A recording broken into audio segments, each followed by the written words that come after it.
Hello people, I am Sky Demolisher and welcome back for another From the Collection Fridays, a series where I take things from my collection and show it to you, my viewers.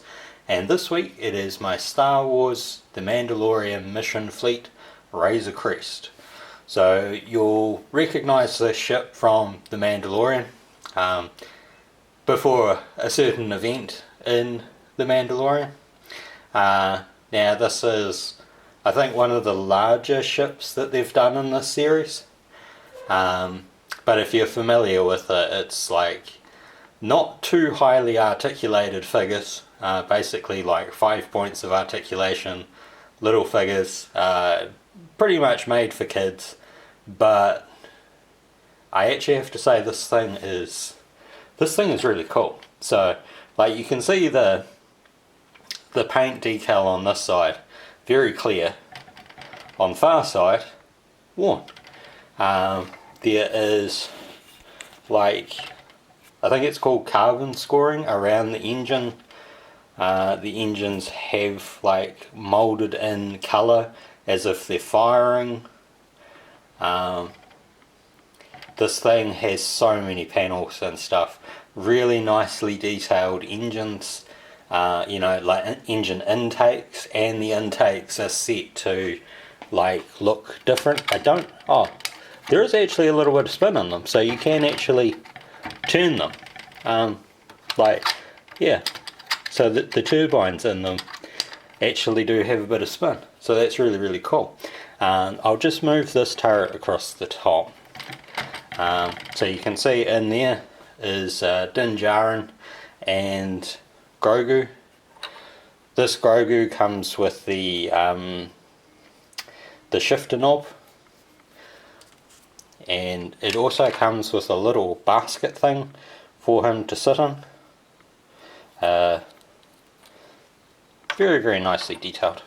Like if I bring the camera up a bit and then angle it down, you can see like fully detailed interior. Even like the cockpit controls are coloured and everything. I'd actually have to take the camera off the tripod for this.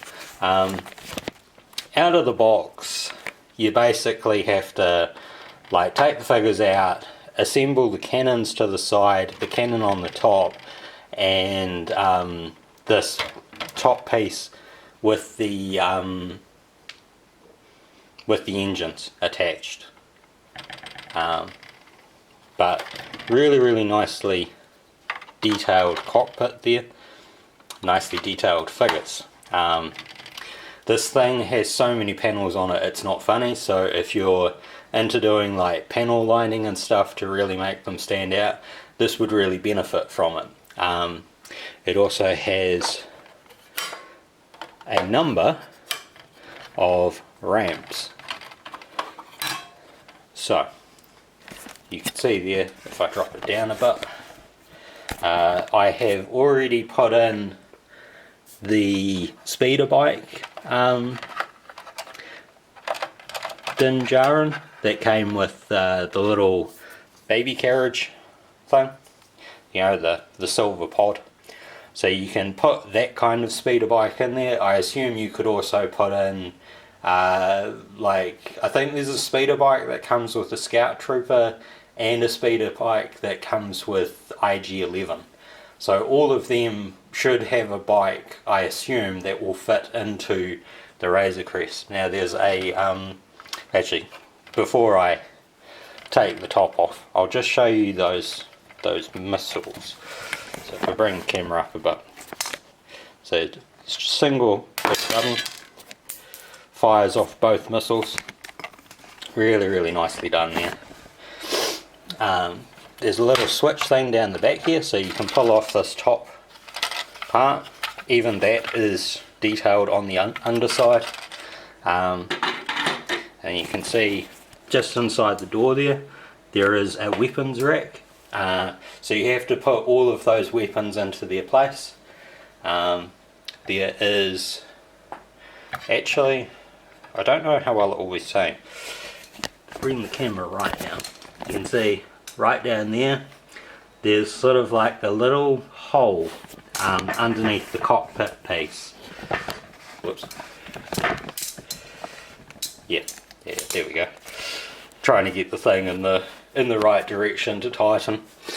So if I just start to get back a bit, so there's a little clear bit there that goes with the speeder bike. You get a cape fit in, and you get his jetpack. I'm pretty sure it's like the exact same Din Djarin figure from the speeder bike that comes with the ship. And you can see like on the interior there, really nicely detailed. Even like the floor is done up. And those platforms that have come down, even they have detailing. So this thing has a phenomenal amount of detailing put into it for such a small ship. Not entirely sure, but I would say that some people might be able to gut out the seats and stuff up the top here, so that way you could actually probably fit in a 3 3/4 figure, but I wouldn't advise it. But yeah, the whole thing is just amazing. Nicely collapses back together. It's not too hard to get the speeder bike back in, and that. So if I bring the camera back up a bit, and then I angle. Oh, hold on. We'll close the back thing, and then we can angle it up. You can see how well he fits in there. Unfortunately, there's no slots for like the cape and the jetpack to go into, and the turret that's on top can actually be pulled off and put in virtually any of these size ports, of which there are a number. And that very nicely clicks back into place, and see that nice detailing along the top. Very easy to slot this in. And then the underside, underside is still detailed as well. It's got fixed place landing gears, so you know, you can't extend and retract them. And it comes with the 2 missiles up the front as well, which will fire exactly the same as that top one. So all in all, this is a very cool toy. It'd be a very nice display piece, I think, for most collectors. And if you're already collecting Mission Fleet stuff, because it's, you know, they're sort of not doing the 3 3/4 size ships anymore, or vehicles. So this is your best bet for getting good size vehicles that actually look really well detailed. And I picked this up from the warehouse, so I'll leave a link down below to the warehouse on that. And before I finish up, the other thing I wanted to point out is that the box has like really nice details on the front, but on the back it gives you a perfect 1-to-1 size thing of the Razor Crest. So it's probably going to get a bit loud because of stuff in it, but basically on the back they've put in there an image which is the right size to the actual ship. So you know, you're actually getting a really good idea of how long it is and how wide it is just by looking at the back of the box. So I hope you've enjoyed this, and until next time, take care of yourselves. Bye.